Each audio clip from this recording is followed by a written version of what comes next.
Well, a dramatic day for Celtic and a dramatic end to that game. Celtic won, Hibs won. Immediate thoughts, David? Aye, just a bit grim in it.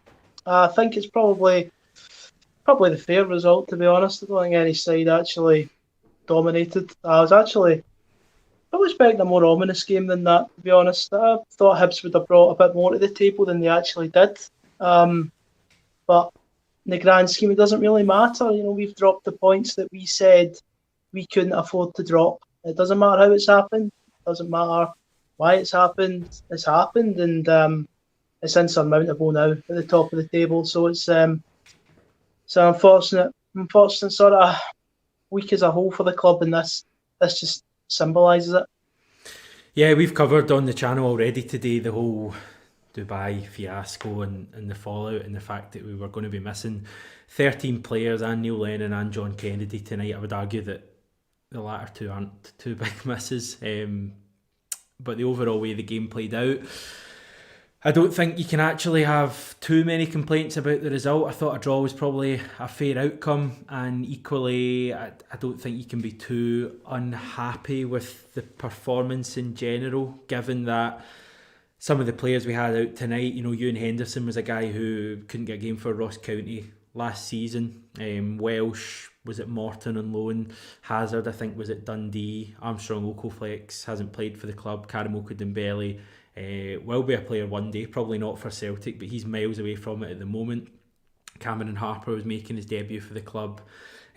We just had, effectively half a team of players that just aren't good enough to be Celtic players at this point in time. And for me, the result, it wasn't surprising at all. I think you're right. I think that was the hammer blow. Anyone clinging on to any bit of hope that we could still turn it around will now be saying that it's over. And I guess we've got 4 or 5 months of doing very little. Maybe we could blood some more youngsters between now and May, because we've not got a lot else to get excited about, David. No, you've also got the Scottish Cup. I don't think that will really whet many supporters' appetites at the minute, but there'll be some that maybe cling on to some more hope. The league can be won. I think it's what 4 defeats we need now from Rangers, and we'd still need to win all 18 games. It seems very insurmountable now. It's almost a bad joke that we're talking about having to win these last 19 games and then slip up at the very first hurdle. Dubai, I think, yeah, exactly. It's the club's fault. It really is that this has happened tonight. This wasn't unlucky by any stretch. This was Celtic shooting themselves in the foot, and it's what's happened tonight. It's just a byproduct of that. Neil Lennon even said, I believe, in Dubai that, we have to win all 19 games. So even he'll agree with you now that, it's pretty much done and dusted.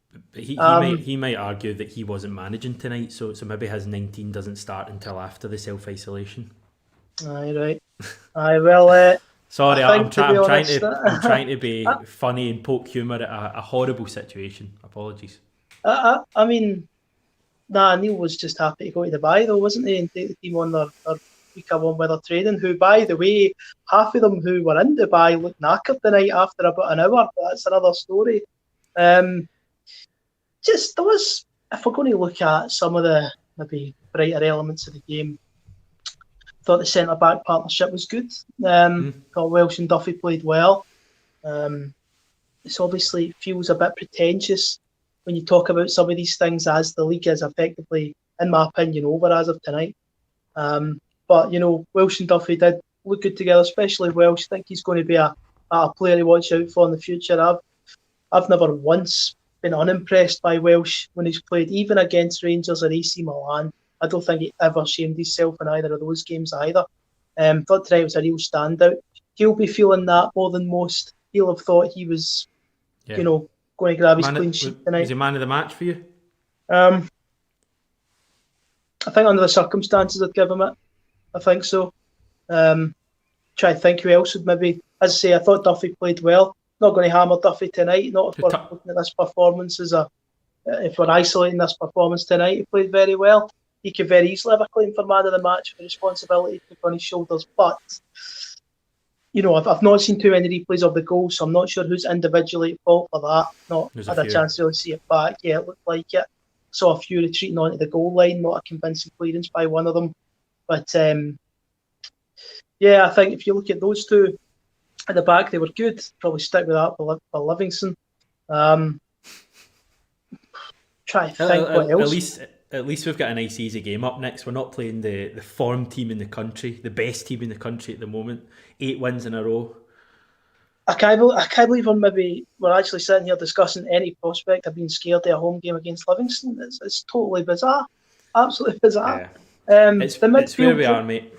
I thought the midfield was okay as well. I mean, really, where we struggled tonight was the final third. We didn't have a striker. We didn't have an out-and-out striker. We didn't have a first-team quality striker that showed. I thought the last couple of minutes really showed that momentum. There was a moment where Armstrong Okaflex was trying to hold off. I think it might have been Gogic in the middle of the pitch, tried to create a yard look ahead of him, and there was nobody there. Almost as if nobody had the instinct of how to, go beyond the defence. I think if Celtic had their team available, the team that should have been available, this would have been a very comfortable night. But as it's turned out, it's a calamitous one for the title race, for the season, for the morale of the club.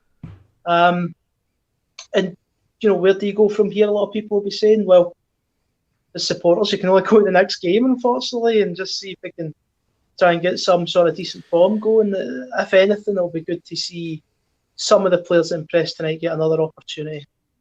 Yeah, I mean, there'd be no guarantees if we did have a full squad available tonight that we would have won, but I do think against the Hibs team, who as you say, didn't really impress me and have been struggling for form, I think we would have won that. I just want to read out a quick quote here I was reading it earlier from Ian Maxwell, who's the SFA chief executive, quoted as saying, "It's fair to say if Celtic had been at home, they would still have had potentially one positive case, but it would have been one player that was missing.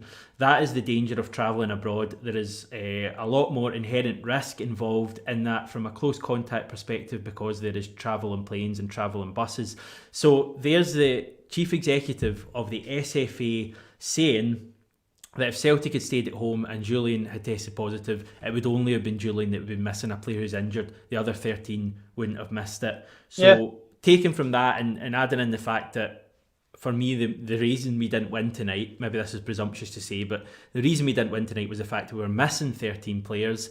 You look at the decision to go to Dubai has directly cost us 2 points tonight, and for me that isn't in question, and that's what we're staring at. We're staring at a trip to Dubai that was meant to get us back going and almost save our season that has completely ended it, and that's what we're dealing with tonight, David. Yeah. Listen, absolutely. I mean, you're saying, might be a bit presumptuous to say we would have beat Hibs.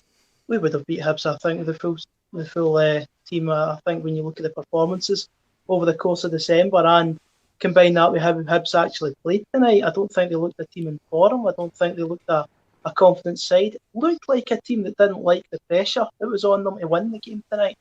And I do think we would have won it. But you know what? Doesn't matter because we didn't. We've forced ourselves into this issue. We don't want to go into the Dubai trip again. We've done a comprehensive video on that. But to mention that, I suppose one more time, it has directly been responsible for this result tonight. Dubai was meant to absolutely save our season, and it's cost us it. It's an incredible turn of events that's happened. And to have our season ended so early, we're not even midway through January. It's bizarre. Not been in this situation before. We've been so used to success over the years, and we're so far away from what looks like a successful team just now and a successful football club.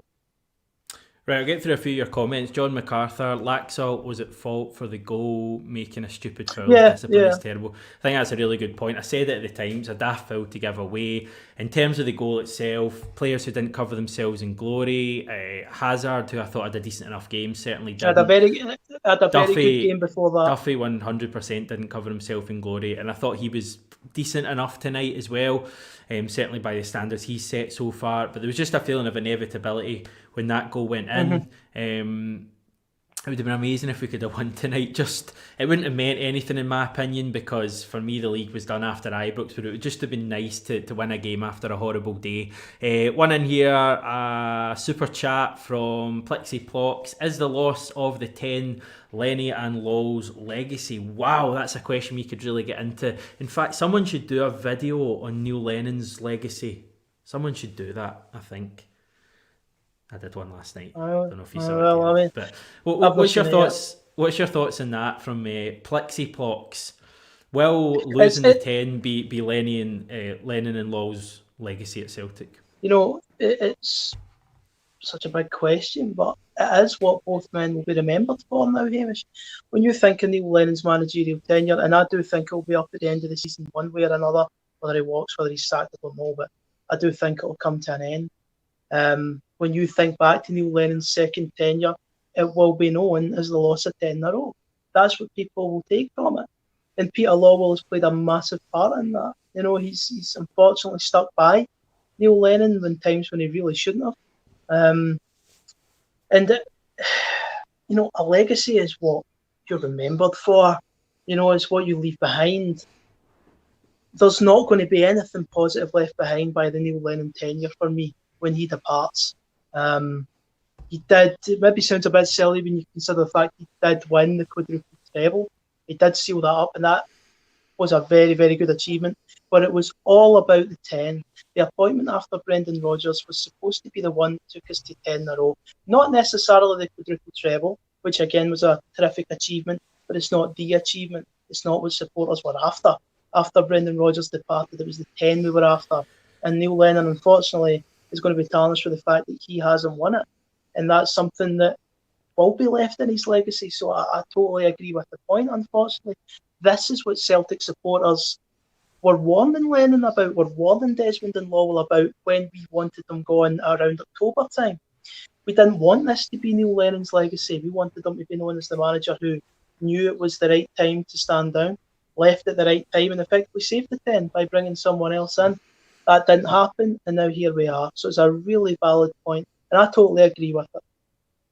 Yeah, I mean, there's two ways to look at it. The first way is that Neil Lennon shouldn't have put himself forward to continue to be the Celtic manager after winning that treble, after he stepped in when Rodgers left, saved the club that season, or saved the team that season, took us to the treble, took us over the finishing line. He probably feels himself that he wishes, he will never admit this publicly, but he wishes privately that he'd stepped down at that point because his legacy would have been up here and now it's down here. But the other point is, in terms of the Celtic board, and the way they gave Lennon the job without doing their due diligence, and the way they've stuck behind him or stuck with him this whole season. The fans have been right about everything. The fans have been right about getting Sorrow and Turnbull into the team. The fans are right about going to Dubai being a disaster of an idea. They've been proven right with both of those things. The fans wanted change back in October. Back when the team was first struggling, we were told we were bedwetting. Tom English told us Celtic fans are bedwetting. Other fans of other clubs told us we were entitled, and it has been proven that Celtic fans back in October were spot on, because this is what we feared happening, that we would lose at Ibrox, and even further the wheels have come off, and we're now in a situation where we have now got the rest of the season with nothing up for grabs, really. We're going to finish second. I don't think there's any doubt about that, even though Livingston are playing well at the moment. Yes, the Scottish Cup's still up for grabs, but does anyone really care a lot about that? I could see a world where Neil Lennon's swan song is winning the Scottish Cup, but is that realistic for a team that's struggling like this? We've got a horrible few months ahead of us, David, and the thing was, from my opinion, this was salvageable in October. If we'd have got the management out, we'd have got a new manager in, and we hadn't done daft things like going to Dubai, this was salvageable, if I can say it.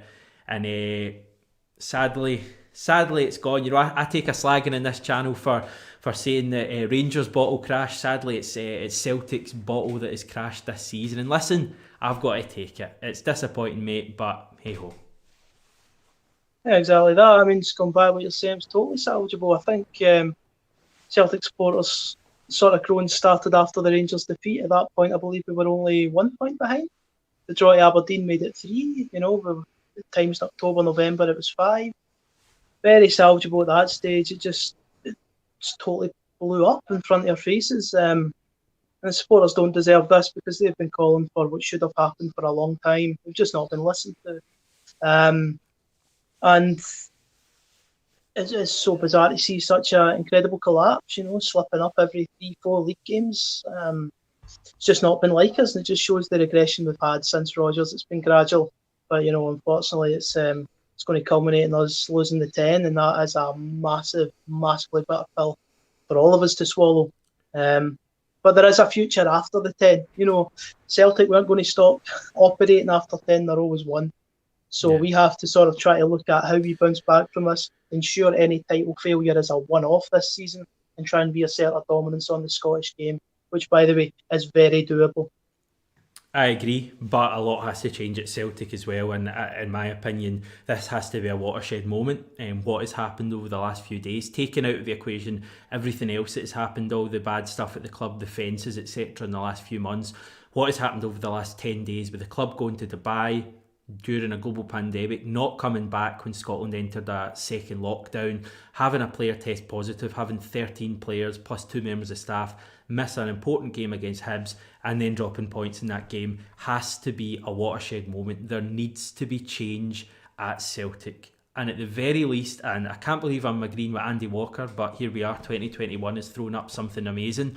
He was saying the very least he needs to see from Celtic is a bit of contrition, a bit of an admission that we got this one wrong. That is the very least paying supporters who have snapped up season tickets in record-breaking numbers this season and not seen a minute of football.